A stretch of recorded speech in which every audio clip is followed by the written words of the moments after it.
நமஸ்காரம். தமிழ்நாடு தூத்துக்குடி மாவட்டம் திருச்செந்தூர் வட்டம் ஆத்தூர் நகர ஆத்தூர் ராஜாமணி ஜோசியர் பேசுகிறேன். எல்லோருக்கும் முதலில் வணக்கம். நம்முடைய தலைப்பு ஆன்மீகம், ஜோதிடம், ஆரோக்கியம். இப்படிப்பட்ட அமைப்பில் நாம் ஆலயத்தோடு சேர்த்து நம்முடைய வாழ்க்கையை, அன்றாட அசைவுகளை நாம் பார்க்கின்றோம். நமக்கு அந்த ஒரு பலன்கள் அதில் என்ன ஏற்படுகிறது என்பது தெரியும். ஒரு ஆலயம், அதாவது ஒரு ஊரில் ஒரு கோயில் இல்லாத ஊரில் குடியிருக்க வேண்டாம் என்று சொன்னார்கள். இந்த கோயில் காலத்தால் சம்பந்தப்பட்டது. பூமியை சுற்றி விண்வெளியில் பூமி சுழல்கிறது. ஆகாயத்தில் சூரியன், சந்திரன், செவ்வாய், புதன், வியாழன், வெள்ளி, சனி இப்படி கிரகங்களும் சுற்றுகின்றன. நமது நாட்டிலும் கிழமைகளின் பெயர் இதே ஞாயிறு, திங்கள், செவ்வாய், புதன், வியாழன், வெள்ளி, சனி என்று வைத்திருக்கிறார்கள். நம் நாட்டில் மட்டுமல்ல, நீங்கள் எந்த நாட்டுக்கு போனாலும் இந்த கிழமைகளின் பெயர்கள் இருக்கும். எனவே அண்ட சராசரம் இந்த பூமியை ஆள்கின்றது. 12 ராசிகள், 27 நட்சத்திரங்கள், 9 கிரகங்கள், ஒரு மாபெரும் நீண்ட வட்டம். ஆக இந்த நீண்ட வட்டத்தினுடைய அமைப்பை வைத்து மக்களுடைய வாழ்க்கை, காற்று மண்டலம், தண்ணீர் மண்டலம், அக்னி, உணவு, ஆரோக்கியம், உடல்ல எதிர்ப்பு சக்தி, அப்புறம் மக்களுக்கு மக்கள் உயிர் படைப்பு, படைப்பிலிருந்து டெவலப்மெண்ட்ஸ், வளர்ச்சி, அப்புறம் திருமணம், குழந்தை பாக்கியம், வேலைவாய்ப்பு, பொருளாதார, விவசாயம், தொழில், இப்படி ஒவ்வொன்றா நமக்கு வாழ்க்கையில் கிடைக்குங்கிறது இந்த தத்துவம். ஆக இப்படிப்பட்ட அமைப்புக்கு இந்த ஆலயங்கள் இந்த நாட்டுக்கு ஒரு முக்கிய அமைப்புகளாக, நம்மோடு தொடர்புடையவையாக, நம்மை வழிநடத்துவைகளாக, நமக்கு போதிய தகவல்களையும் பாதுகாப்பையும் தரக்கூடியதாக இருக்கிறது. எனவே இந்த ஆலயம் என்றால் 1000 பொருள். அப்படிப்பட்ட ஆலயத்தில் சில விஷயங்கள், மாபெரும் சக்திகள் மறைந்து கிடக்கின்றன. அதனால்தான் நம்முடைய முன்னோர்கள் முதலில் ஆலயங்களை கல்லினால் பெரிய அளவில் கட்டினார்கள். ஒரு ஊர் சிறிதாக இருக்கும், ஆலயம் பெரிதாக இருக்கும். ஆலயம், கோபுரம், கொடிமரம், உள்ள சுவாமி சன்னதிகள், இப்படிப்பட்ட அமைப்புகளை வைத்து பார்க்கும்பொழுது உள்ளே பிரகாரங்கள். இந்த ஊரும் அதே மாதிரி ஊரினுடைய வாசலிலிருந்து உள்ளே வரும் பொழுது கொடிமரம் இருக்கும்.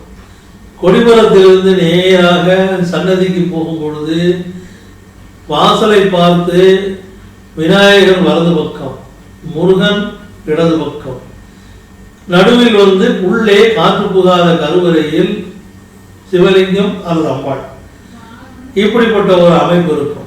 இந்த அமைப்பிலே நீங்கள் நேராக கொடிமரத்திலிருந்து வரும் பொழுது இங்கே விநாயகரிலிருந்து 45 டிகிரி ஒரு கோடு, முருகனிலிருந்து 45 டிகிரி ஒரு கோடு லிங்கத்தை தொடுகிறது, அல்லது அம்பிகையை தொடுகிறது. ஒரு 90 டிகிரி வெளியே இந்த முருகனுக்கும் விநாயகருக்கும் போட்டு பாருங்கள். இங்கே ஒரு முக்கோணம் வந்துவிடும். இந்த முக்கோணத்திலிருந்து நேர கிழக்காக ஒரு கோடு எடுத்தால் ஒரு வேல் கிடைக்கும். ஆக வேல் என்ற ஒரு ஒளிரும், ஒரு வழிகாட்டும், அறியாமை இருளை நீக்கக்கூடிய ஒரு ஆபரணம் அல்லது அணிகலன் அல்லது இன்ஸ்ட்ருமெண்ட் ஒன்று கிடைக்கும். இந்த வேல் முருகப்பெருமானுடைய கையில் உள்ளது. திருச்செந்தூரில் பார்த்தீங்கன்னா ஸ்கந்த சஷ்டி நடைபெறும், வேல் பூஜை நடைபெறும். இது ஒரு ஆன்மீகத்தில் ஒரு அமைப்பு. சித்திர மாதத்திலிருந்து பார்த்தா 12 மாதத்திலையும் வரக்கூடிய காலங்கள், நாட்கள், இதையெல்லாம் அடையாளம் காட்டி, காலத்தின் அடையாளம் சூரியன், காலத்தின் அதாவது ஒரு அளவுகோல் சூரியன், திறவுகோல் சந்திரன். சந்திரன் 27 ராசிகளையும், அந்த 12 ராசிகளையும் 27 நாட்களில் கடந்து செல்லும் பொழுது ஏற்படக்கூடிய ஒரு அமைப்பு பூமியில் பிரதிபலிக்கிறது. இதிலிருந்து மழை, வெயில், அப்புறம் அதிலிருந்து நமக்கு மாபெரும் சக்திகள், உணவு, தொழில், மனிதனுடைய ஒரு டெவலப்மெண்ட், ஆரோக்கியம், பயணம், விவசாயம், இப்படி பல்வேறு துறைகள் இதிலிருந்து இயங்குகின்றன.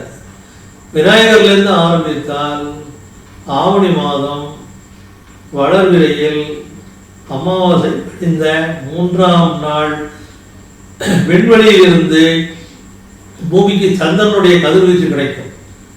இந்த கதிர்வீச்சில் விழுந்த அந்த பூமியின் பாகங்கள் அநேகமாக எல்லா இடத்துலையும் இந்த கதிர்வீச்சு இருக்கும். இந்த கதிர்வீச்சை இந்த மண்ணை மறுநாள் எடுத்து பிசைந்து மண்ணிலிருந்து இந்த விநாயகர் உருவத்தை நம்முடைய நாட்டில் பக்தி பூர்வமாக ஆன்மீக பூர்வமாக வடித்து இந்த மண்ணினால் ஆன உருவத்தை விநாயகர் என்று வழிபட்டு அவருக்கு அருகம்புல் புஷ்பங்கள் சாத்தி பூஜைகள் பண்ணி வழிபாடு பண்ணி அப்படி ஒரு நிகழ்ச்சியை நாம் ஆரம்பிக்கிறோம். ஆவணி மாதம் விநாயகர் சதுர்த்தி ஆரம்பமாகிறது. இந்த விநாயகர் சதுர்த்தியில் இவருக்கு படைக்கக்கூடிய நல்ல ஒரு பெரிய நெய்வேத்திய கொழுக்கட்டையாகும். இந்த கொழுக்கட்டை நமக்கு எப்படி கிடைக்கிறது என்பது பரிணாமத்தினுடைய ஒரு மாபெரும் பலமான ஒரு தத்துவமாக இருக்கும். இந்த கொழுக்கட்டையானது எப்படிப்பட்ட உணவுகள் மிக்ஸ் பண்ணுறதுன்னு பார்க்கலாம். முதலில் எள், அதற்கு அடுத்தாப்போ அரிசி மாவு, அரிசி, அதற்கு அடுத்தது இனிப்பு சர்க்கரை, அதற்கு அடுத்தாற்போல் கோகனட் தேங்காய். இந்த பொருள்களுடைய விளைச்சலை பாருங்கள்.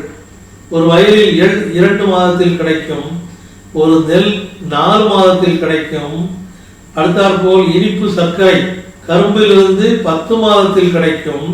அடுத்தது தேங்காய், கோகனட் என்ற தேங்காயானது கிட்டத்தட்ட ஒரு 10 வருஷம் ஆகும். இதனுடைய உயரங்களை பாருங்கள்.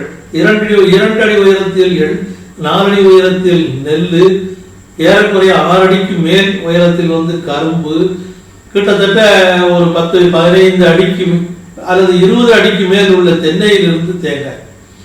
இப்படிப்பட்ட எல்லா பொருட்களையும் சேர்த்து கொழுக்கட்டை தயார் பண்ணி இந்த சதுர்த்தி திதியில் இவருக்கு நைவேத்தியம் பண்ணி நாம் வந்த பக்தர்களுக்கும் ஆலயங்களில் கொடுக்கிறோம். ஆலயங்களில் விநாயகர் திருமேனி கல்லால் ஆகப்பட்டு அங்கே வழிபாடு பூஜைகள் நடத்தப்படும். காலையில் அதிகாலையில் கணபதி ஹோமங்கள் நடத்தப்படும். இப்படிப்பட்ட ஹோமங்களில் நல்ல மூலிகைகளை போட்டு அக்னியில் இட்டு அங்கே நெய் சேர்த்து இந்த புகை வரும் பொழுது நம்முடைய ஏரியா எல்லையில் இருக்கக்கூடிய எல்லா இடங்களிலும் இருக்கக்கூடிய ஆரோக்கியம், அதாவது சுத்தம், காற்று சுத்தமாகிறது, அதில் உள்ள தீய கிருமிகள் அழிகின்றன, மாசு கட்டுப்படுகிறது, மனிதனுடைய ஆகாய வெளி நன்மையாகிறது. எனவே இப்படிப்பட்ட விநாயகரை மஞ்சளில் நாம் சாதாரணமாக சிறியதாக பிடித்து வைத்தோம். இங்கே மஞ்சளில் பிடித்து வைத்தோம், சந்தனத்தில் பிடித்து வைத்தோம், சாணத்தில் பிடித்து வைத்தோம். இந்த விநாயகர் இங்கே இப்படி பிடிக்கும் பொழுது ஒரு முக்கோண வடிவில் ஒரு கூம்பு வடிவத்தில் இருக்கும். இதே மாதிரி எகிப்து நாட்டில் ஒரு பெரிய பிரமிட்டை பிடித்து வைத்தார்கள், கட்டி வைத்தார்கள். ஆக நம்முடைய விநாயகருக்கும் அந்த பிரமிட்டுக்கும் என்ன சம்பந்தம்? அங்கே பிரமிட் அந்த நாட்டினுடைய தண்ணீர், நைல் நதியினுடைய நீர்வளம், வயல், நெல் இதையெல்லாம் பாதுகாக்கக்கூடிய அமைப்பில் இருக்கிறதா? இங்கே ஒரு அறிவியல் தத்துவம் இருக்கிறதா? எப்படி கொழுக்கட்டை முக்கியமோ அதே மாதிரி விநாயகருடைய உருவம் முக்கியமோ. மண்ணிலிருந்து பிடிக்கப்பட்டது விநாயகர். இவர் மறுநாள் பஞ்சமி திதியில் இந்த விநாயகர் மண் பொம்மையை தண்ணீரில் கரைத்து விடுவார்கள் அல்லது கிணற்றில் கரைத்து விடுவார்கள்.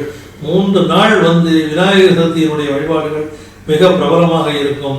இந்த விநாயகருக்கு பிடித்த பொருட்கள் அவல், கரும்பு, வெல்லம் எல்லாமே இதில் நைவேத்தியத்துக்கு விடுகிறது. விநாயகர் வழிபாட்டை பற்றி ஔவையார் தன்னுடைய பாடலில் நன்றாக சொல்லியிருக்கிறார். அடுத்து முருகனை பார்க்கும் பொழுது இந்த ஐப்பசி மாதத்தில் முருகனுடைய ஸ்கந்த சஷ்டி விழாவானது ஏற்படும். ஸ்கந்த சஷ்டி விழாவில் சூரனுக்கு சாபம், அதாவது வரம் பெற்ற சூரனை வதைக்கக்கூடிய ஒரு நாள். இந்த சூரனை 6 நாட்கள் நம்முடைய தெய்வ சக்தியானது வதைப்பதாக, கடைசியில் சூரனை முருகப்பெருமான் ஆட்கொள்வதாக சொல்லப்படுகிறது. நான் மலேசியா நாட்டுக்கு போயிருந்தேன். அந்த நாட்டில் கேட்டார்கள், வேல் என்ற ஆயுதம் கொண்டுதான் அந்த முருகனை வதம் செய்யும் பொழுது அந்த வேல் இரத்தக்கரை படிந்ததா என்று. நான் இரத்தக்கரை படிந்ததாக எடுத்துக்கொள்ள வேண்டாம். அந்த மாமரம் கடைசியாக சூரன் மாமரம் மாவாக உருவெடுத்து நின்றான். அந்த மாமரத்தில் இரத்தக்கரை ரத்தம் வருவதற்கு வழி இல்லை. மா வந்து இரண்டாக பிளந்தது. சூரன் சிவபெருமானிடம் வாங்கிய ஒரு பெரிய வரம், அவனை அழிக்கக்கூடாது என்பது. எனவே ஒரு நல்ல ஒரு பாசிட்டிவ் நெகட்டிவ் கலந்த ஒரு சக்தியாகத்தான் இந்த சூரன் கடைசி முடிவை எடுத்துக்கொண்டான். இப்படி கடைசியாக ஆகும் பொழுது அந்த மாமரம் அந்த ரூபத்தை எடுத்துக்கொண்டாலும் அந்த மாமரம் நன்மையை தருவதாக மாவிலை நாம் வீடுகள் வாயில்களில் கட்டுகிறோம். குச்சிகளை கொண்டு ஹோமங்கள் செய்கிறோம். மாவடு முதல் மாம்பழம் வரை அதனுடைய அமைப்பு. மாவடு ஆரம்பத்தில் கசக்கிறது, பிறகு புளிக்கிறது, துவர்க்கிறது, இனிக்கிறது. இப்படிப்பட்ட ஒரு அமைப்பு இந்த மாவிற்குள் உண்டு. எனவே மாவிலை என்ற ஒரு மாபெரும் சக்தி மனிதனோடு பல்வேறு நல்ல காரியங்களோடும் எந்த சுபகாரியங்கள் எந்த காரியம் நடத்தினாலும் அந்த மாவிலை சேர்ந்து இடம்பெறுகிறது. எனவே இந்த சூரன் ஒரு நன்மை தரும் சக்தியாக மாறினான். அதே சமயத்தில் வேலை பற்றி சொல்லும் பொழுது இந்த வேல் இரத்தக்கரை படித்தது இல்லை என்று சொல்லிவிட்டு இந்த வேல் இது பண்ணக்கூடிய சூரசம்ஹாரம் இந்த கந்த சஷ்டி கடைசி நாளில் மாலையில் நடைபெறுகிறது. திருச்செந்தூருக்கு தெற்கே தென்பாகத்தில் இந்த சூரசம்ஹாரம் நடந்ததற்கு அந்த விழாவே நடைபெறுகிறது. சூரசம்ஹாரம் கந்த சஷ்டி விழா திருச்செந்தூரில் வெகு விமர்சையாக மிக பெரிய அளவில் பக்தி பூர்வமாக ஆன்மீக பூர்வமாக லட்சக்கணக்கான மக்கள் கூடி அதை பார்க்கக்கூடிய அளவுக்கு நடைபெறுகிறது. இப்படிப்பட்ட விழாவுக்கு மறுநாள் திருக்கல்யாணம் நடைபெறுகிறது. எனவே எனக்கு மக்கள் அங்கே மலேசியா நாட்டு மக்கள் என்ன கேட்டார்கள், இந்த வேல் இரத்தக்கரை படித்தது இல்லை என்றால் எப்படி சொல்ல முடியும் என்று சொன்னார்கள். நான் இன்று சூரசம்ஹாரம் நடந்து நாளை திருக்கல்யாணம் நடக்கும் பொழுது அது எப்படி அந்த வார் ஃபீல்டு யுத்தகலமானது சுத்தப்படுத்தப்பட்டது. எனவே இரத்த ஆறு ஓடி இருந்தால் இதை செய்ய இயலாது என்று சொல்லிவிட்டு இங்கே வேல் என்ற பெயரில் எத்தனை பேர் அமர்ந்திருக்கிறீர்கள் என்று அந்த மீட்டிங்ல கேட்கும்போது கந்தவேல், வைரவேல், ரத்தனவேல், கரணவேல், இன்னும் எத்தனையோ குமாரவேல், எத்தனையோ வேல் என்ற பெயருடையவர்கள் எழுதியிருந்தார்கள். ஐயா, இது யுத்தகலத்தில் உபயோகப்படுத்தப்பட்ட ஆயுதம் என்று சொல்கிறீர்கள், இந்த பெயரில் பெயர் வைத்திருக்கிறேன் என்று கேட்டு வேறு யாராவது யுத்தகலத்தில் உபயோகப்படுத்தப்பட்ட கத்தி, ஈட்டி, கோடாலி, வில், அம்பு, அங்குசம் இப்படிப்பட்ட பெயரில் யாராவது இருக்கிறீர்களா என்று கேட்டால் இல்லை என்று சொல்லிவிட்டார்கள். எனவே வேல் என்றால் ஒளி தருவது, நடத்தி செல்வது, அறிவை இயக்குவது, அறிவை தூண்டுவது. அதனாலதான் ஆலயத்துல அந்த வேல் தோன்றும்படி உள்ள ஆலயங்களில் அமைப்பு இருக்கும். இதே மாதிரிதான் கொடிமரம். கொடிமரத்தினுடைய உயரம் கொடிமரத்துல அனைத்து தேவர்களும் கூடுகிறார்கள். இப்படி ஆலயத்தை பற்றி நிறைய விஷயங்கள் இருக்கின்றன. ஒவ்வொரு ஊரிலும் கோயில்களில் கோபுரங்களை வைத்து அந்த கால பூஜையை நிர்ணயம் பண்ணலாம். கோபுரத்தினுடைய மேல் உள்ள அந்த உயரங்கள் மட்டுமல்ல, அங்கு மேலே இருக்கக்கூடிய கலசங்கள் இவைகளெல்லாம் வைத்து அது எவ்வளவு பெரிய கோயில், எத்தனை பிரகாரம் உள்ளே இருக்க வேண்டும், இந்த பிரகாரங்களுடைய தத்துவம் என்ன, கல்லினால் ஏன் பிரகாரம் வைத்தார்கள், கல்லினால் பிரகாரம் வைக்கும் பொழுது முதல்ல உடலுக்கு ஒரு பெரிய ஆரோக்கியம். அதாவது மாம்பழம் வேண்டித்தான் இந்த நிகழ்ச்சி நடந்தது. அதாவது இந்த கந்த புராணத்தினுடைய அடிப்படை பேஸ். அதாவது இவர் என்ன பண்ணாருன்னா, விநாயகர் மாம்பழம் வேண்டி அப்பாவை அம்மாவையும் பார்வதி பரமேஸ்வரன் ஒரு சின்ன வட்டத்தில் சுற்றி விடுறார். இன்னைக்கு பாருங்க, எந்த ஊர்ல விநாயகர் தனியா இருந்தாலும் அந்த பீடத்தை சுற்றி ஒரு சின்ன வட்டம் இருக்கும். ஊருக்கு போகும்பொழுது அந்த ஆரோக்கியத்துக்காக வேண்டி, சுறுசுறுப்புக்காக வேண்டி அந்த சின்ன வட்டம், அரச மரம், வேப்ப மரம், இந்த வட்டத்தில் பக்தர்கள் சுற்றிவிட்டு ஊருக்கு செல்வார்கள். பெரிய ஆலயங்களுக்குள் வந்தால் அந்த விநாயகரை சுற்றுவார்கள். விநாயகர் உள்ளே செல்வார்கள். இப்படிப்பட்ட விநாயகர் எல்லா ஊர்களிலுமே விநாயகர் இல்லாத ஊரே இருக்காது.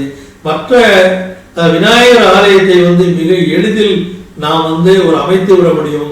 மற்ற ஆலயங்களுக்கு ஆகம விதிகள் உண்டு. கல் பிரகாரங்களை பற்றி சொல்லும் பொழுது மாபெரும் கல் பிரகாரங்கள் உள்ள கோயில்கள் நம் நாட்டில் நிறைய உண்டு. நீண்ட வட்டமான இந்த கல் பிரகாரங்களை சுற்றும் பொழுது அந்த கல் பிரகாரமானது விண்வெளியிலிருந்து ஈர்க்கக்கூடிய ஒலி அலைகளை பூராவும் அந்த பிரகாரங்களில் நிறைத்து வைத்திருக்கும். பெரும்பாலும் இந்த பூகம்பத்துக்கும் எர்த்குவேக்னு சொல்றோமே, இந்த பூகம்பத்தை வரவிடாமல் தடுக்கக்கூடிய சக்தி இந்த கல் பிரகாரங்களுக்கு உண்டு. அந்த காலத்தில் வரைபடம் கிடையாது, ஒரு விஞ்ஞானத்தினுடைய ஒரு அமைப்புகள் அடிப்படையை ஒரு கல்வி அந்த கிடையாது, இன்ஜினியரிங் கிடையாது, மின்சாரம் கிடையாது, போக்குவரத்து கிடையாது, பிளானிங் கிடையாது, வரைபடம் கிடையாது. ஆனால் பெரிய பெரிய கோயில்கள், கோபுரங்கள், கல்லினால் ஆன பிரகாரங்கள். இப்போ இந்த பிரகாரங்கள்ல பூராவும் மக்கள் சுற்றி வரும் பொழுது மக்களுக்கு கல் காலில் படுத்து ஒரு அடி பிரதர்ஷனம், அடி பிரதர்ஷனம், இதெல்லாம் இந்த பிரகாரங்களை சுற்றி வரும் பொழுது மக்களுக்கு ஆரோக்கியம் கிடைத்திருக்க முடியும். இது ஒரு பெரிய அறிவியல். ஏன்னா சின்ன வட்டம் விநாயகர் வட்டம், பெரிய வட்டம் முருகப்பெருமான், விண்வெளியை பிரபஞ்சத்தை முதலில் சுற்றிய விஞ்ஞானி அவர், மாம்பழம் வேண்டும் என்று தேடி சென்றவர். இந்த மாம்பழ நாடகம் இப்படி விண்வெளியையும் மண்வெளியையும் இணைக்கக்கூடிய அமைப்பில் நடந்தது. எனவே கல் பிரகாரங்கள் இருக்கும் இடங்களில், மாபெரும் பிரகாரங்கள் இருக்கும் இடங்களில் பூகம்பங்கள் வருவதற்கு வாய்ப்பில்லை. இதை நான் பத்திரிகைகளில் செய்தியாக முன்னர் எழுதியிருக்கிறேன். அப்படிப்பட்ட ஒரு அமைப்பு இந்த கல் அந்த விண்ணில் பாசிட்டிவ் நெகட்டிவ் ரேஸ் ஏற்படும். அதாவது ஒவ்வொரு மாதம் அல்லது ஒவ்வொரு வருடம் சில நேரங்களில் வித்தியாசமான பிளானட்டரி காம்பினேஷன் ஜோதிடம் இங்கே உள்ள வருது. கிரகங்கள் சனி செவ்வாய் சூரியன், சனி செவ்வாய் சந்திரன், சூரியன் சனி சந்திரன், இப்படி இவங்க நேருக்கு நேர் சேர கூட சென்ற 2004ஆம் ஆண்டு இந்த சுபானு ஆண்டில் மார்கழி மாதம் மிருகசீஷ நட்சத்திரம் அந்த டைம்ல என்ன எடுத்துன்னு கேட்டாக்க சூரியன் சனி சந்திரன் சேர்கிறார்கள். சூரியன் தனுசு ராசியில், சனி மிதுன ராசியில், சந்திரன் மிதுன ராசியில், நேருக்கு நேர் ஒரு ட்ரையாங்கிள் சமசப்தம கோணத்தில் சஞ்சாரம். என்னாச்சு? மார்கழி மாதம் அந்த திருவாதிரைக்கு முந்தின நாள், திருவாதிரைக்கு சிவாலயத்தில் மக்கள் பூரா போடுறாங்க. இங்கே சுனாமி ஏற்படுகிறது, கடல் பூரா பயங்கர கொந்தளிப்பு. ஆனால் அதே சமயத்தில் பிரகாரங்கள், கல் பிரகாரங்கள் இருக்கக்கூடிய ஆலயங்கள் இந்த சுனாமி அட்டாக்கில் தப்பிச்சது. அதனால நாங்கள் என்ன சொல்றோம், எங்க இது வந்தது? மார்கழி மாதத்துக்கு இதுக்கு உக்கிரமாகி போச்சு. மார்கழி மாதம் பார்த்தீங்கன்னா சிவனுடைய நடனம், இந்த நடராஜருடைய சபைகள் எங்கெல்லாம் இருக்கோ அங்கே பொன்னம்பலத்தில் சிதம்பரத்தில் தங்கத்தினால் ஆன கூரைகள், மதுரையில் வெள்ளினால் ஆன கூரைகள், திருநெல்வேலி மாவட்டம் செப்பறையில் செப்பினால் ஆன கூரைகள், இப்படி பல்வேறு விதமான மெட்டல், தாமிர சபை திருநெல்வேலியில் தாமிர இதில் அப்படி ஒவ்வொரு ஊர்களையும் அந்த மெட்டல் ரூஃப் கொடுத்துருக்காங்க. விண்வெளியிலிருந்து நெகட்டிவ் ரேஸ் ஸ்ப்ரெட் ஆகி பூமியை நோக்கி வரும் பொழுது இங்கே பௌர்ணமியில், மார்கழி திருவாதிரைக்கு முந்தின நாள் பௌர்ணமியில் இரவில் பல்வேறு அபிஷேகங்கள், கங்காபிஷேகத்திலிருந்து இளநீர் அபிஷேகத்திலிருந்து தண்ணீர் அபிஷேகம் வரையும் இந்த நடராஜ பெருமானுக்கு செய்யப்படுகிறது, சிவபெருமானுக்கு செய்யப்படுகிறது. அப்படி செய்யும் பொழுது அந்த தண்ணீரில் மேலே இருந்து நெகட்டிவ் ரேஸ், தீய கதிர்பாய்ச்சல், விண்ணுடைய வெளியிலிருந்து வரக்கூடிய கதிர் வீச்சுக்கள், ஒளி அலைகள் பூரா நேரடியாக இந்த கூரைகள், இந்த மெட்டல் கூரைகள், இந்த இறைவனுடைய ஒரு மேல இருக்கக்கூடிய தங்கம், வெள்ளி, செம்பு, தாமரப்பட்டம், இது அவ்வளவு இதை பூரா ரிசீவ் பண்ணது. பூமியினுடைய ஒரு மைய பிரதேசமாகிய நம்ம தமிழ்நாட்டில் இந்த ஆலயங்கள்ல இருந்து இந்த ஒலி அலைகள், தீய அலைகள் மேல இருந்து வாங்குகின்றன. வாங்கி பூமியில என்ன தண்ணீர் அபிஷேகம் நடக்கிறது. இரவு பௌர்ணமி, சூரியனுக்கு நேராக சந்திரன். அப்ப அந்த தண்ணீர் அலைகள், தீய அலைகள் பூராவுமே பூமிக்குள் பாஸ் பண்ணப்படுகிறது, செலுத்தப்படுகிறது. இங்கே பூகம்பம் வராத அளவுக்கு நம்முடைய ஆலயம் பாதுகாப்பு தந்தது. இந்த அலைவரிசைகள் பயங்கரமாக, அது எப்படி என்று கண்ணுக்கு தெரியாது, புகையாது. இவ்வளவு பெரிய ஒரு நெகட்டிவ் ரேஸ் விண்வெளியில் இருப்பது, இது சுனாமி என்று எப்படி இருந்தது என்று சுனாமி பார்த்தவர்களுக்கு தெரிகிறது. ஆக அப்படிப்பட்ட அலைகளை கட்டுப்படுத்தக்கூடிய சக்தி இந்த ஆலய பிரகாரங்களுக்கு உண்டு. ஆலயத்தில் இருக்கக்கூடிய நடராஜர் ஆட்டம், இந்த பூமி ஆடுகிறது. பூமியில் உள்ள நிகழ்ச்சிகளை அந்த நாளில், அந்த திருவாதிரைக்கு முந்தின மிருகசீஷம் செவ்வாயுடைய நாளில் இங்கே அபிஷேகம் கொண்டு விண்வெளியை ஈர்த்து அந்த விண்வெளியில் போவது. சுவாமியுடைய மேல் உள்ள அந்த விதாரத்தில் உள்ள தங்கம், வெள்ளி, செம்பு, தாமிரம், இந்த கூரைகள் கீழே ஈர்த்து இந்த ரேஸை மாற்றி பலவீனப்பட செய்து, இந்த கற்கள் பலவீனப்பட செய்ததால் இந்த பூமி அதிர்வுகள் பிரகாரங்கள் இருக்கக்கூடிய இடங்களில் நடக்காது. எனவே இதில் இருந்து என்ன ஒரு பிராக்டிக்கல் இன்ஃபர்மேஷன் கிடைக்குது? தமிழர்கள் இப்படிப்பட்ட ஒரு அமைப்பை செய்திருக்காங்க. தமிழ்நாட்டில் ஏகப்பட்ட கல் பிரகாரம். அப்ப தமிழருடைய ஒரு பெரிய விஞ்ஞான அறிவு, ஒரு ஆன்மீக தத்துவம், ஒரு அறிவியல் தத்துவம், ஒரு பிளானிங், இவ்வளவு பெரிய கடிதத்தில் இவ்வளவு பெரிய ஒரு கோயில்களை, பெரிய பெரிய ஆலயம், கோயில் இல்லாத ஊரில் குடியிருக்க வேண்டாம், அவ்வளவு பெரிய கோயில்களை கட்டினார்கள். ஊரு சின்ன ஊர். எங்க ஊர்ல ஆத்தூர்னு சொல்லக்கூடிய ஊர் தூத்துக்குடி மாவட்டத்தில் ஒரு சின்ன ஊர். ஆனா இங்க இருக்கக்கூடிய சிவாலயம் ஒரு பெரிய சிவாலயம். அந்த கோயில் கட்டுறதுக்கு கல்லெல்லாம் எங்க கொண்டு வந்தாங்க? பக்கத்துல பூரா ஏகப்பட்ட சிவாலயங்கள். இந்த கல்லெல்லாம் எங்கேயிருந்து கொண்டு வந்தாங்க? அவ்வளவு பெரிய ஏன் அந்த காலத்துல வந்து ஒரு வசதி இல்லாத காலத்துல இதெல்லாம் ஏன் செய்தாங்க? வருங்கால மக்களுடைய பாதுகாப்பு, இயற்கையின் சீற்றத்திலிருந்து பாதுகாக்க வேண்டி கணக்கிட்டு இந்த ஆலய பிரகாரங்களை அமைத்தார்கள். இந்த பிரகாரங்கள் வந்து சாதாரணமான ஒரு டெக்னாலஜி அல்ல, அது ரகசியங்கள் இருக்கின்றன, அறிவியல் இருக்கின்றன.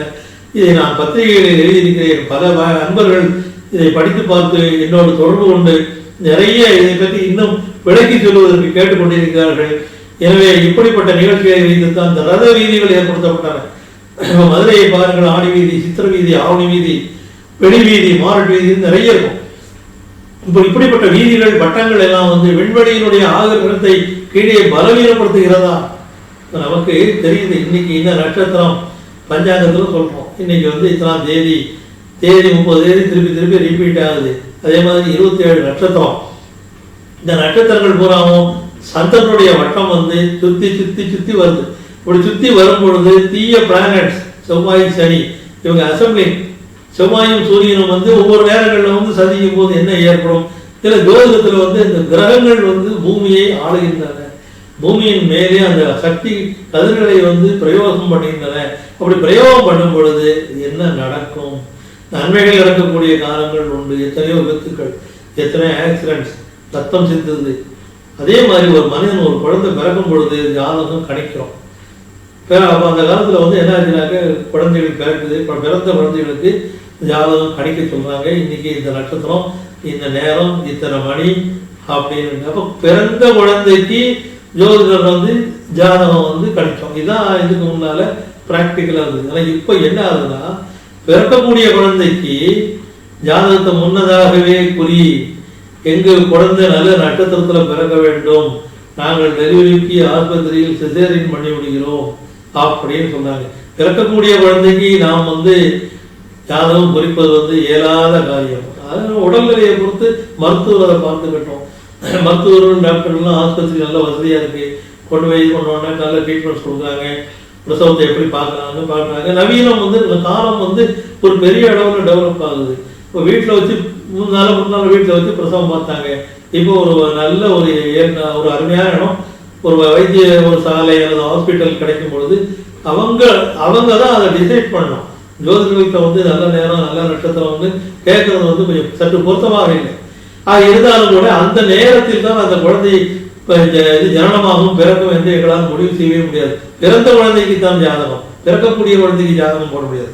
இப்போ இதெல்லாம் வந்து எத்தனையோ நடைமுறை சிக்கல்கள் இருக்கின்றன. இது காலம் தான் இதுக்கு பதில். Time will come. அப்போ பின்னால வந்துதான் சரி இந்த குழந்தை எப்படி இருக்கும், இந்த குழந்தையினுடைய உயிர் துடிப்பு என்னாகும், இதெல்லாம் வந்து கணக்கு. ஜோதிடம் வந்து ஒரு அறிவியல். இந்த ஜோதிடத்தை வச்சு கோயிலில் வந்து பஞ்சாங்கம் வாசிக்கிறோம், காலம்புற பசுமாடு வரணும், கோயில் திருவிழா நடக்கணும், ஆவணி மாதம் ஞாயிற்றுக்கிழமை, கார்த்திகை மாதம் திங்கக்கிழமை, இப்படிலாம் வந்து புரட்டாசி மாதம் சனிக்கிழமை, ஆடி மாதம் வெள்ளிக்கிழமை, ஒரு நெருக்கம், ஒரு கணிதம். நெட் அப்படின்னாலே வலை, பிளான் நெட். இந்த நெட்டுன்னா வலை, கிரகங்கள் திட்டமிட்டு வலை பின்னிவிடும் பிளானட்ஸ், அதிலிருந்து வந்ததுதான் இன்டர்நெட். ஆக இந்த வலைகள் வந்து விண்வெளியில் பின்னும் பொழுது அந்த அமைப்பை வைத்துத்தான் இங்கே நம்முடைய முன்னோர்கள் வந்து முன்னால எல்லாத்தையும் திருக்குறள்ல இருந்து, சிலப்பதிகாரத்துல இருந்து, புராணத்துல இருந்து, எல்லா இலக்கியங்களும், ராமாயணத்துல இருந்து, இதிகாசங்கள்ல இருந்து எல்லாத்தையும் நீங்க பாத்தீங்கன்னா லாட் ஆஃப் இன்ஃபர்மேஷன் கிடக்கு. அப்ப இந்த இன்ஃபர்மேஷன் மனிதன் வந்து கண்டுபிடித்து அந்த அதுக்கு ஏற்றாப்புல நம்ம வாழ்க்கையை வந்து எப்படியாவது ஃபாலோ பண்ண முடியுமா?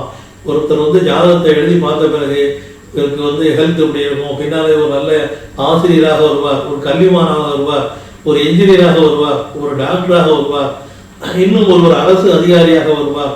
இப்படி பல்வேறு சூரியனை வைத்து அரசு அதிகாரங்கள், இப்படி எல்லாம் சந்திரனை வைத்து பயணங்கள், செவ்வாயை வைத்து மருத்துவ சம்பந்தப்பட்ட சூழ்நிலைகள், புதனை வைத்து கல்வி, வியாழன் வந்து ஒருத்தருடைய ஹெல்த்து, வாழ்க்கை, கல்யாணம், அப்புறம் விவசாயம், சுக்கிரன் வந்து கலை சம்பந்தப்பட்டது, இப்போ நவீன கலை யுகங்கள் பூராவும் சுக்கிரனுடைய அமைப்பு, சனி வந்து கிருஷி, விவசாயங்கிறத பற்றி, இப்படி பல்வேறு வகைகள். ராகு, கேதுன்னு ஷேடோஸ், சாயா கிரகங்கள். இந்த 2 கிரகங்களும் வந்து பின்னால் தெரிஞ்சது, பூமியினுடைய வடதுருவம் தென்துருவம். இதை வச்சு இந்த 2ம் எப்படி ஆக்டிவேட் பண்றது, இதை வச்சுதான் நம்ம முன்னோர்கள் வந்து கோயில்கள் கான்டாக்ட் பண்ணாங்க. என்ன கோயில் அப்படின்னாக்க அந்த ஸ்தலத்துக்கும் ஸ்பேஸுக்கும் என்ன சம்பந்தம், இப்போ திருச்செந்தூரை பாருங்க, திருச்செந்தூரில் வந்து ஸ்கந்த சஷ்டி ஐப்பசி மாதம் நடைபெறுகிறது. இந்த ஐப்பசி மாதம் ஸ்கந்த சஷ்டியில் வந்து மக்கள் வந்து குழந்தை பாக்கியம் வேண்டி விரதம் இருக்காங்க. ஒரு 6 நாள் விரதம். ஏற்கனவே வேலை பற்றி சொன்னேன்.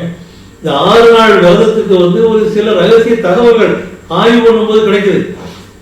அதை நான் மக்கள்கிட்ட பகிர்ந்துக்கிறேன். எப்படி அப்படின்னு கேட்டாங்க, இவங்க எங்கே விரதம் இருக்கிறாங்கனாக்க அந்த சுவாமியுடைய சன்னதி பிரகாரங்கள், இந்த தூண்டி விநாயகர் பக்கத்தில் என்ன இருக்குன்னா கடல் இருக்கு. காலையில் கடலில் குளிக்கிறாங்க.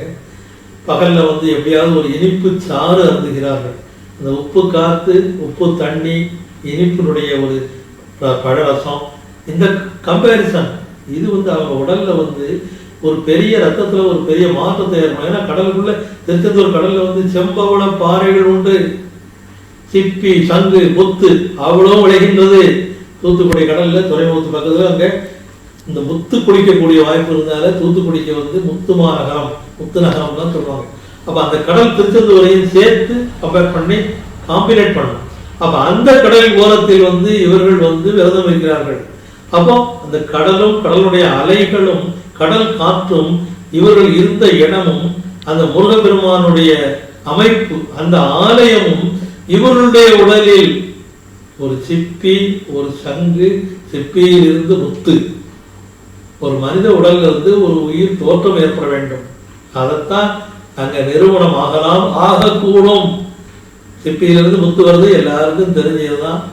அதே சமயத்தில் இங்கிருந்து முத்துக்கள் பூராவும் வெளிநாடுகளுக்கு ஏற்றுமதி ஆகி ஒரு காலத்தில் நடந்திருக்கு. தமிழ் வாணிபம், பண்டைய வாணிபம் பல ஆண்டுகளுக்கு முன்னால் நடந்தது. இது யார் வரலாறு சொல்லுது, சரித்திரம் சொல்லுது. இப்போ அப்படிப்பட்ட முத்துக்களுக்கு தான் இங்க என்ன பேர் வச்சிருக்காங்க தமிழ்நாட்டில்? முத்துக்குமார், முத்துராமன், முத்து வீரன், முத்து செல்வி, முத்து லட்சுமி. அந்த முத்து கம்பேர் பண்ணி உள்ள வந்துருது. அப்போ ஒரு ப்ரொடக்ஷன், ஒரு நிலை. இங்கே ஆன்மீகத்தை பாருங்கள், அதே சமயத்தில் இன்னொரு வகையாக கணக்கிட்டு பாருங்கள். ஏதோ ஒரு சக்தி இந்த இடத்தில் உட்கார்ந்தது. 6 பேராக பிறந்தார் முருகப்பெருமான். கந்த புராணத்துல வந்து என்ன சொன்னாங்க? 6 பேராக பிறந்தார்கள். இந்த 6 பேரும் யுத்தகலத்துக்கு வந்து நின்னாங்களா? ஒருத்தர் தானே வந்தார்.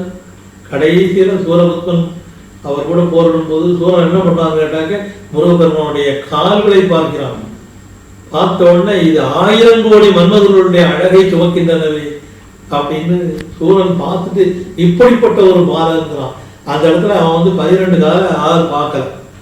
இப்படி ஒரு அமைப்புள்ள ஒரே ஒருவர் தான் யுத்த ஃபீல்டுக்கு வந்தார். இந்த இடத்துல தான் பார்வதியினுடைய ஒரு பெரிய அமைப்பு ஏற்பட்டது. அதாவது அசுரர்களை அவுணர்களை அழிப்பதற்காக இந்த முருகப்பெருமான் அவதாரம் எடுத்து பிறக்க வேண்டும். எங்கே, எப்படி? கைலையில் இந்த 6 பொறிகள், சிவபெருமான் பார்வதியை பார்க்க 6 பொறிகள் பறந்தன. அந்த 6 பொறிகளையும் யார் கொண்டு வருகிறாள்? கங்கையும் வாயுதேவனும். அதாவது வாயுதேவனும் அக்னியும் சேர்த்து கொண்டு வருகிறார்கள். எது வழியாக? கங்கை வழியாக கொண்டு வருகிறார்கள். கொண்டு வந்து எங்க கொண்டு சேர்க்கிறாங்க? சரவண பொய்கை. சரவணம் என்றால், சரம் என்றால் தர்ப்பை பொருள். இந்த தர்ப்பம் நிறைந்த இடத்து காட்டுல ஒரு பெரிய தடாகம். அங்க கொண்டு சேர்த்தோன்னா அங்க யார் ஓடி வராங்க? இந்த 6 பொறிகளையும் எடுக்கிறதுக்கு யார் வராங்க? கார்த்திகை பெண்கள். கார்த்திகை நட்சத்திரம் சூரியனுடைய நட்சத்திரம். அது சிவபெருமான் அனுகிரக சிவனோடு தொடர்புடைய நட்சத்திரம். அங்கிருந்து வந்துடலாம். வந்து இந்த குழந்தைகளுக்கு பால் ஊட்டுறாங்க. 6 பேர். இவங்க பிறக்கும் பொழுது முதல் ஜனனம் ஆகுது. அடுத்தாப்புல பார்வதியும் பரமேஸ்வரரும் நேர தடாகத்தை நோக்கி வராங்க. சரவண பொய்கையில இந்த தர்ப்பப்புல் இருக்கக்கூடிய இடத்துல தாமரை பூவில் மலர்ந்த இந்த குழந்தைகளை 6 பேரையும் பார்வதி எடுத்து ஒருங்கிணைத்தோன்ன 6 முகமும் 2 கால்களும் 12 கைகளுமா எடுத்து யுத்தகலத்துக்கு எப்படி அனுப்பிக்கிறா? ஒரே ஆள். 6 பேர் வந்திருக்கலாம். 6 பேர் வந்தா சூரன் என்ன கேட்பான்? யுத்தகலம் தாங்குமா? இந்த 6 பேர் வந்து அந்த மிலிட்ரி என்ன, 6 கோடி ஃபோர்ஸ் என்ன? சூரன் என்ன கேட்பான்? தனியாக வா, கொத்தை வா. உங்க அப்பா வந்து என்ன இருக்கிறதுக்கு 6 பேர் அனுப்பிச்சிருக்காரான்னு கேட்பான். வரம் கொடுத்தது சிவபெருமான். எம் சக்தியார் போய் அழிக்க முடியாது அப்படின்னாரு. அவர் ஒரு ஆள் ஒரே ரூபத்துல அந்த முருகனும் வந்திருக்காரு. 6 பேர் வந்தா யுத்தகலம் தாங்குமா? இந்த சூரன் தான் தாங்குவானா? இந்த சூரசம்ஹாரம் நடக்குமா? அப்ப என்ன நடக்கணுமோ அது நடக்குது. பார்வதி செய்தது இப்போ இன்னைக்கு வந்து நவீன விஞ்ஞானத்தில் எத்தனையோ குளோனிங், ஒன்றுல இருந்து ஒரு உயிர்ல இருந்து பல உயிர் இங்க 6ல ஒன்னாக்கி விட்டாங்க. இது ஒரு மாபெரும் ஒரு அறிவியல் தத்துவமா, பக்தியியல் தத்துவமா இல்லை? இந்த ஏன்னா அம்பிகைக்கு சகஸ்ரநாமத்துல என்ன சொல்றாங்கன்னா, விஞ்ஞான ரூபிணியை நமா, நீ விஞ்ஞானமும் கற்றவள். ஆக சகஸ்ரநாமத்துல வந்து லலிதா சகஸ்ரநாமத்துல இந்த மாதிரியான ஒரு ரைம் இருக்கு. எனவே இந்த ஒரு மாயா சக்தியை இவள் என்ன பண்றாங்க, இந்த முருகப்பெருமானை தன்னுடைய ஒரு குழந்தையை இங்கே யுத்த களத்துக்கு ஒருவரையே போதும் என்று அனுப்புகிறாள். அதைத்தான் அந்த சூரன் பார்க்கிறான். யுத்தம் நடைபெறுகிறது. கடைசியில் ஒவ்வொரு விதமான இது எடுக்கிறாரு. கடைசியில மாமரமாக நின்றார். மாமரம் கடைசியில நம்ம பார்க்கிறோம், நம்ம வீடுகளுக்கு விசேஷம்னா மாமரம் தேவை. இதைத்தான் அந்த வேல் வந்து 2ஆக பிளந்தது, சேவலும் மயிலும் ஆகியது. இப்படிப்பட்ட ஒரு பெரிய மாபெரும் ஒரு நிகழ்ச்சி சூரசம்ஹாரம் நமக்கு வந்து நிறைய தகவல்களை அங்கே வந்திருக்கக்கூடிய பக்தர்கள் அன்பர்கள் மனதில், உடலில், கண்களில் அவர்களுக்கு நிறைய ஒரு பெரிய ஆர்வம். எங்கிருந்தோ எந்த நாட்டில இருந்தெல்லாம் வராங்க. அந்த கல்லில் சாதாரணமாக உட்கார்றாங்க. வசதி உள்ளவர்கள், வசதி இல்லாதவர்கள் எல்லாருமே ஒரு சமச்சீர், அவ்வளவு பேருமே சமமாக உட்கார்ந்துருக்காங்க. 6 நாளும் கலகலப்பா இருக்காங்க. ஆக அப்படிப்பட்ட கோயில்ல மாபெரும் விசேஷம். இந்த கோயிலுடைய கோபுரத்தை பார்த்தீங்கன்னா ஒரு தனி ஒரு அழகு. இந்த ராஜகோபுரமானது ஏறக்குறைய கொஞ்சம் சற்று ஸ்லாண்டிங்ல இருக்கும். அதாவது எப்படி இருக்குன்னு கேட்டாக்க, அதாவது தென்கிழக்கு வடமேற்கு, தென்கிழக்கு வடமேற்குன்னு சொல்லி நேருக்கு நேர் அப்படி இல்லாம அப்படி ஸ்லாண்டிங்ல இருக்கும். நீங்க திருச்செந்தூருக்கு முன்னால இந்த பக்கம் தெற்க இருந்து பார்க்கும்போது ஆலந்தரை இந்த மாதிரி ஊர்ல இருக்கும். அங்கிருந்து வந்தாலும் இந்த டெக்னாலஜி தெரியும். இங்கே திருநெல்வேலிக்கு பக்கத்துல இருந்து வந்தாலும் அந்த டெக்னாலஜி கோயிலுடைய அமைப்பு பார்க்க முடியும். தூத்துக்குடியிலேருந்து வந்தாலும், வீரவாணியப்பட்டினத்தில் வந்தாலும் அந்த கோயிலுடைய டெக்னாலஜி, அந்த ஸ்லாண்டிங் வடமேற்கு தென்கிழக்கு, இது யாரை குறிக்கிறது? வாயு திக்கு அக்னி திக்கு 2 பேர் தானே. அக்னி திக்கு 2 பேர் தானே கொண்டு வந்தாங்க. வாயு பகவானும் அக்னி பகவானும் தான் கங்கை வழியாக கொண்டு வந்து சேர்த்தார்கள். எனவே இப்படிப்பட்ட ஒரு அமைப்பு அங்கே அவர் யாராக இருக்கிறார்? அக்னியாக இருக்கிறார், வாயுவாக இருக்கிறார். மேலும் 5 வகை நிலங்களை கொண்டவராக இருக்கிறார். இவருக்கு பால் விஷயம் நடைபெறுகிறது, இளநீர் விஷயம், ஈவுதிய விஷயம் எல்லாமே இருக்கிறது. பெரிய பிரகாரங்கள் இருக்கின்றன, 2 கொடிமரங்கள் இருக்கின்றன. மிக அருமையான ஒரு பக்கத்தில் கடல், சந்தனமலை, சந்திரமாமலை, கந்தர்வமா மலை, பள்ளி ஒளிந்த புகை, நாழிக்கிணறு. ஆக திருச்செந்தூர் வந்து காலத்தால் ஒரு பலம் பெற்ற, பயன் பெற்ற, நினைத்தாலே போதும் திருச்செந்தூர் செவ்வாயின் ஊர், சே என்றால் குழந்தை, அப்படிப்பட்ட ஒரு பாக்கியத்தை தரக்கூடிய ஊர். திருச்செந்தூருக்கு வரக்கூடிய மக்கள், வருகின்ற மக்கள் கூட்டம் அதிகம். கடைசி வெள்ளி, ஆடி வெள்ளி, கார்த்திகை, இப்படி மாதாந்த கிழமை, இப்படி எல்லாம் அவர் இருக்கு. இதுல இன்னொரு பெரிய விசேஷம் என்னன்னு கேட்டாங்க, இவ்வளவு ஒரு பெரிய ஆலயத்துக்கு, இந்த திருச்செந்தூர் ஆலயத்துக்கு பக்கத்தில் வந்து தெப்பக்குளமோ தேரோ கிடையாது. இவருடைய விசேஷங்கள் பூரா ஊருக்குள்ள நடக்கும். சிவன் கோயில் இருக்கிறது, சிவன் கோயிலை வச்சுதான் இவருடைய விசேஷங்கள் பூராவும், இவருடைய சப்பரம் எழுந்துறது பூராவும் நடக்கும். தேர் வந்து ரதவீதி ஊருக்குள்ள இருக்கு. அப்ப ரதவீதி தேர் வந்து 10ஆம் நாள் வந்து தேர் சுற்றி வருது, தெப்பம் அது கடுத்தாப்புல வருது.